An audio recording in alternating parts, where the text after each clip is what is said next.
봄봄봄봄봄이 왔어요. 세보차TV 시청자 여러분 안녕! 잘 지내셨나요? 봄을 시작하는 3월입니다. 기쁘고 행복한 일들만 가득하세요. 자, 오늘의 정보는요. 가장 중요하고 가장 기본적인 정보, 바로 보험계약 전 알릴 의무 또는 고지 의무에 대해 말씀드릴 거예요. 근데 왜 이게 중요하냐? 보험은 잘 가입하셨는데 나중에 다치시거나 아팠을 경우 보험금을 받으셔야 되는데 못 받게 된다면 억장이 무너지겠죠? 또 보험은 왜 가입했겠냐 싶겠죠? 처음부터 이러한 불상사를 막기 위해서 제가 여러분들께 계약 전 알릴 의무에 대해서 알기 쉽게 말씀드릴 거니까 집중하시는 거 잊지 마시고요. 그리고 구독과 좋아요도 잊지 마세요. 자, 그럼 렛츠 고!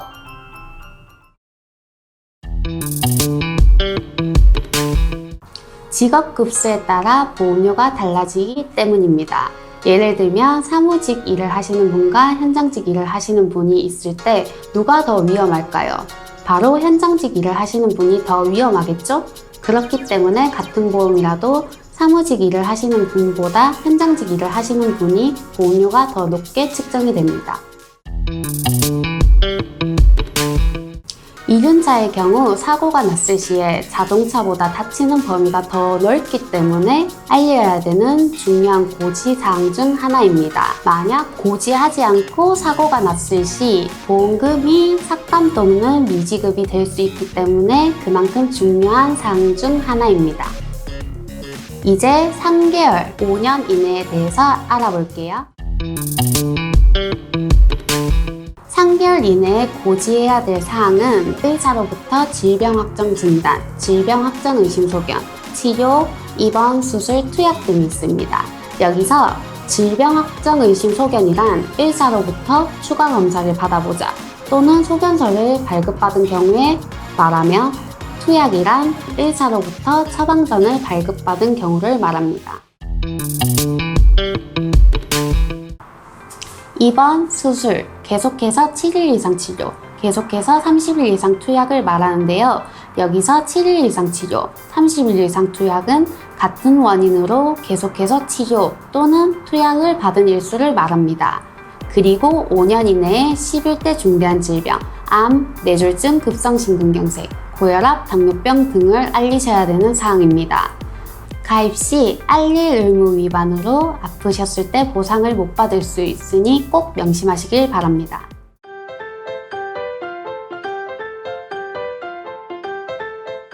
자, 그럼 중요한 부분을 설명을 드렸으니 이제 실제 사례를 통해 왜 알릴 의무, 고지 의무가 중요한지 한 번 더 체크할게요.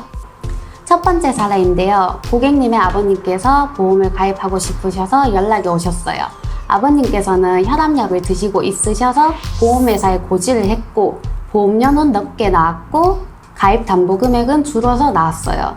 근데 아버님께서는 보험료도 높게 나오고 가입 담보금액도 줄게 나오니까 보험을 가입하시지 않으시고 다른 설계사 분께 혈압약 드시는 걸 고지를 안 하고 이제 가입을 하셨거든요. 근데 이제 그 이후에 혈압 상승이 되셔가지고 병원 가서 혈압약 교체를 하시고 이제 병원비를 계산을 하시는데 병원비가 너무 많이 나와가지고 이제 보험금 청구를 하셔야 되는데 이제 가입했던 설계사 분께 연락을 안 하고 직접 청구를 하셨거든요. 근데 이제 그 이후에 보험사에서 연락이 와서 보험금을 지급을 할 수가 없다라고 통보가 왔어요.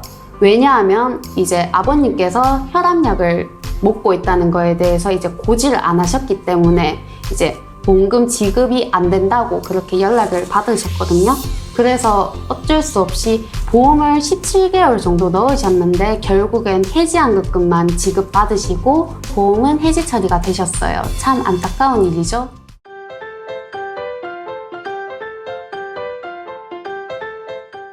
자, 그럼 슬픈 일도 있다면 기쁜 일도 있어야겠죠? 다음 고객님은 이제 새끼발가락이 골절이 되셔가지고 이제 핀 삽입 수술을 하시고 이제 6개월 이후에 이제 핀 제거 수술도 하신 분이 있었어요. 그러고 있다가 이제 일상생활을 하시는데 갑자기 급성심근경색이 왔어요. 그래가지고 이제 보험금을 받으려고 이제 청구를 했는데 보험사에서 말하는 이유가 이제 새끼발가락 골절 당시 2년 이내에 입원 수술에 해당이 되는데 이를 알리지 않았기 때문에 보험사에서는 보험금이 지급이 안 된다고 그렇게 연락이 왔어요. 근데 이상하죠? 상해랑 질병은 전혀 관계가 없는데, 그래서 이제 다시 보험사에 이의를 제기를 했더니 보험사 측에서도 상해랑 질병은 관계가 없기 때문에 결국에는 정상적으로 보험금이 지급이 되셨던 경우가 있었습니다. 참 잘된 일이죠? 이렇게 알릴 의무는 나의 보험금을 제대로 안전하게 그리고 쉽게 받을 수 있는 조건 중 가장 기본적인 것입니다.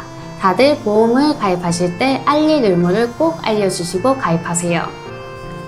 오늘의 영상 유익하셨나요? 유익하셨다면 구독과 좋아요는 필수이자 사랑입니다. 댓글과 알람 설정은 격려라고 생각할게요. 다음에는 더 좋은, 더 유익한 영상으로 찾아뵙겠습니다. 세보차TV의 김희승이었습니다. 컷. 다시. 오늘의 영상 좋으셨나요? 오늘의 영상 유익하셨나요? 유익하셨다면 구독과 좋아요. 오늘 영상 유익하셨나요? 유익하셨다면 구독. 아니야. 한 번만. 아니, 진짜 마지막. 진짜. 그거 딱 서 있어요, 마지막.